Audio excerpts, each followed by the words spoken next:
डिसेंबरच्या छोट्या खाणी पार्टीसाठी जर तुम्हाला स्टार्टरमध्ये काहीतरी कुरकुरीत, खुसखुशीत, चटपटीत बनवायचं असेल, तर हा झटपट आणि अगदी सोप्या पद्धतीने तुम्ही चना कोलीवाडा बनवू शकता. आज आपण परफेक्ट अशी याची रेसिपी बघणार आहे. तर चला पटकन सुरुवात करू. रात्रीच मी इथे 1 वाटी छोले भिजत घातले होते. रात्री भिजत घातल्यामुळे ते चांगले भिजले जातात. दुसऱ्या दिवशी करताना आपल्याला ते शिजवून घ्यायचे असतात, पण शिजवताना ते जास्त असे फुटेपर्यंत अजिबात शिजवायचे नाही. तर 80% एवढं ते आपल्याला इथे शिजवून घ्यायचे. शिजवताना त्यामध्ये आपल्याला मीठ घालायचं आहे आणि पाणी अगदी आपल्याला छोल्यांमध्ये कमी घालायचं आहे आणि अगदी आपल्याला 4 किंवा 5 शिट्ट्या करून घ्यायच्या. 4-5 शिट्ट्यांमध्ये ते व्यवस्थित शिजले जातात. इथे बघू शकताय पूर्ण कुकर गार झाल्याच्या नंतरनं आपल्याला छोले काढून घ्यायचे.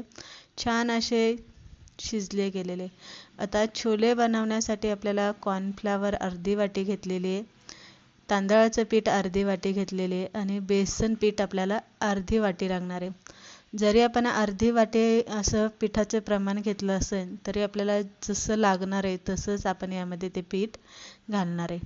मसाल्याचं कोटिंग इथे तयार करूया. लाल तिखट घेतलेलं आहे, गरम मसाला, धने पावडर, जिरी पूड, हिंग, हळद घेतलेलं आहे. त्यानंतरनं चाट मसाला आपल्याला यामध्ये घालायचा आहे, काळी मिर पूड घालायची, थोडासा फूड कलर रेड कलरचा यामध्ये घालायचा आहे, आलं लसूण हिरव्या मिरचीचा ठेचा घालायचा आहे, मीठ घालायचं आहे, शेजवान चटणी आपल्याला 1 चमचा यामध्ये घालायचे म्हणजे चव छान येते. नंतरनं यामध्ये तेल घालायचं आहे. मसाला सगळा मिक्स करायचा. आता इथे तुम्हाला चना वडा किती तिखट बनवायचा आहे त्यानुसार तुम्ही लाल तिखटचं प्रमाण इथे कमी जास्त करू शकता. नंतरनं छोले यामध्ये निथळून घालायचे, पाणी अजिबात आपल्याला घालायचं नाही आहे.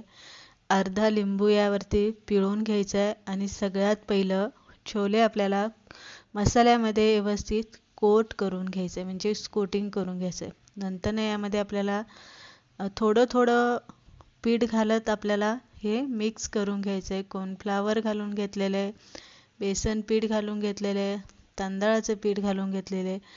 आवश्यक वाटलं तर थोडंसं पाणी यामध्ये आवर्जून घाला किंवा तुम्हाला असं वाटलं की पाणी घालायची गरज नाही तर नाही घातलं तरी चालेल.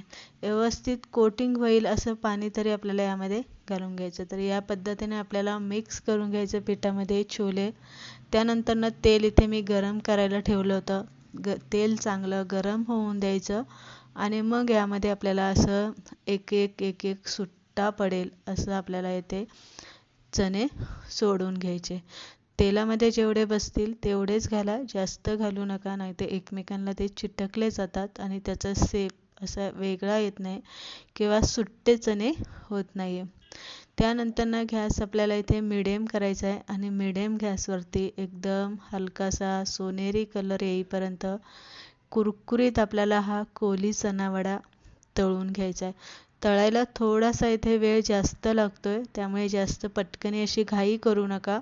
मोठ्या गॅसवरती अजिबात तळू नका, नाहीतर वरनं तुम्हाला तळल्यासारखं वाटेल, आतमध्ये जो चना आहे तो तुम्हाला इथे नरम वाटेल.